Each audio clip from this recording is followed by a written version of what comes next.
Students, ప్రతి శనివారము విజయానికి దారిది అనే ప్రోగ్రామ్ మనం చేస్తున్నాము. ఇది ఆల్మోస్ట్ 2 months అయిపోయింది. ఈరోజు నేను జపాన్లో TGU టోక్యో గకీకు యూనివర్సిటీ నుంచి మాట్లాడుతున్నాను. జపాన్ అంటే మనకు తెలుసు, చాలా కష్టాలతో పైకొచ్చి ప్రపంచంలో అగ్రదేశంగా కీర్తించబడుతున్న జపాన్ ఎన్నో రంగాల లోపల ప్రపంచానికే మార్గదర్శకంగా, అలాగే ఒక ఐడియల్గా నిలబడుతూ ఉంటుంది. వాళ్ళ కమిట్మెంట్ కావచ్చు, డిసిప్లిన్ కావచ్చు. నేను వచ్చి 2 రోజులైంది. ఇవాళ నా టాక్ ప్రజెంటేషన్ అయిపోయింది. బయట రోడ్ల మీద చూసినా, బస్సుల దగ్గర చూసినా, ఏ ట్రామ్ దగ్గర చూసినా, ట్రైన్ దగ్గర చూసినా, మెట్రోల దగ్గర చూసినా సరే ఎంత రష్ అని ఉండనియండి, వాళ్ళు ఒకే లైన్లో వెళ్ళి డిసిప్లిన్గా వెళ్ళి ట్రైన్లో ఎక్కుతారు. మరి మనం వీళ్ళ నుంచి మనం ఏం నేర్చుకోవాలి?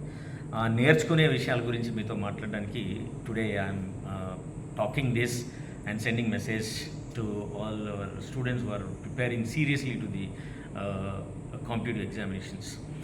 సో ఏ విద్యార్థి అయినా సరే పర్ఫార్మెన్స్ చేయాలి, గొప్పగా రాణించాలి అని అంటే డిసిప్లిన్ ఉండడం ఒకటే కాకుండా కన్సిస్టెన్సీ.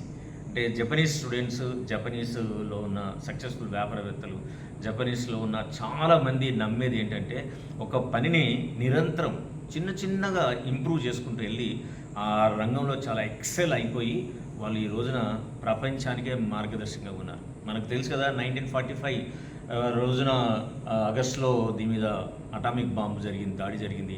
దానిలో హిరోషిమా, నాగసాకి పూర్తిగా ధ్వంసం అయిపోయి ఇంకా జపాన్ పైన అయిపోయింది అని అనుకున్న తరుణంలో వాళ్ళు ఒక సంకల్పం తీసుకున్నారు.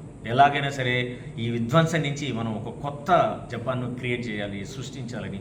నిజంగానే ఈ 70 సంవత్సరాల వాళ్ళని వాళ్ళు కొత్తగా సృష్టించుకున్నారు. ఎంతగా సృష్టించుకున్నారంటే ఏ అమెరికా అయితే వాళ్ళ మీద దాడి జరిపిందో అదే అమెరికాలో ఏదైనా ఎలక్ట్రానిక్ గూడు కొనాలి అంటే జపనీస్ సంబంధించిన గూడ్సే కొనే పరిస్థితి తీసుకొచ్చారు.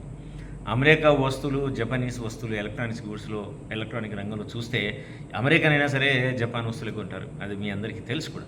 సో అలాంటి గొప్పతనాన్ని ఎలా సాధించారు అని అంటే వాళ్ళు నిరంతరం శ్రమించడం, పట్టు వదలకుండా అనుకున్న దాన్ని ఎలాగైనా సాధించే లక్షణాన్ని తెంచుకోవడం, చాలా నిర్దిష్టంగా, చాలా డిసిప్లిన్గా, ఒక ప్రణాళిక ప్రకారంగా వాళ్ళు అనుకున్న పని చేయగలిగే స్థితికి వాళ్ళు చేయడం వల్లనే ఈ రోజున ప్రపంచంలోనే అగ్రగామిగా ఉన్నారు. సో మనం జపాన్ నుంచి మనం ఈ లక్షణాన్ని మనం ఓన్ చేసుకొని మీరు ప్రిపేర్ అయ్యే ఏ కాంపిటేటివ్ ఎగ్జామ్ అయినా సరే ప్రణాళిక వేసుకోవడం, కన్సిస్టెంట్గా చేయడం. చిన్న మార్పులైనా సరే చాలా కన్సిస్టెంట్గా రెగ్యులర్గా మనం ప్రాక్టీస్ చేస్తూ ఉంటే over a period of time you become XL.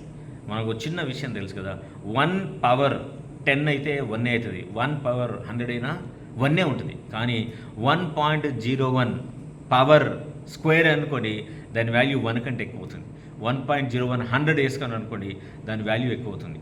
అంటే మనము నిరంతరం మనం చేసే పనిలో just matter of smallest change. ఇవాళ నేను 1 గంట సేపు కూర్చున్నాను, రేపు నేను 1 గంట 5 నిమిషాలు కూర్చుంటాను, ఎల్లుండి 1 గంట 6 నిమిషాలు కూర్చుంటాను. ఇలా కన్సిస్టెంట్గా మనలో అభివృద్ధిని మనం చేసుకుంటూ పోతే క్యుములేటివ్గా చాలా గొప్ప మార్పు రావడానికి 100% ఛాన్సెస్ ఉన్నాయి. మీరందరూ కూడా మీ జీవితంలో ఒక గొప్ప జీవితాన్ని, గొప్ప ఆలోచనలతో, మీకు గొప్పతనాన్ని ఆశించే ప్రయత్నం లోపల మీరు మంచి ఉద్యోగాన్ని తెచ్చుకొని మీ ఫైనాన్షియల్ ఫ్యామిలీ స్టేటస్ అన్నిటిని పెంచుకునే క్రమంలో మీరు ఉన్నారు. కాబట్టి అలాంటి లక్షణాన్ని మనం ఈ రోజున జపాన్ నుంచి ఒక ఇన్స్పిరేషన్ తీసుకొని ఎలాగైనా సరే మీరు అనుకున్న లక్ష్యాన్ని చేరడానికి నిరంతరం పాటుపడుతూ అనుకుంటాను. మళ్ళీ శనివారం కలుస్తాం. అంతవరకు by. And please focus and keep work consistently and you will also reach the heights like Japanese and Japan country. Thank you. Take care. By.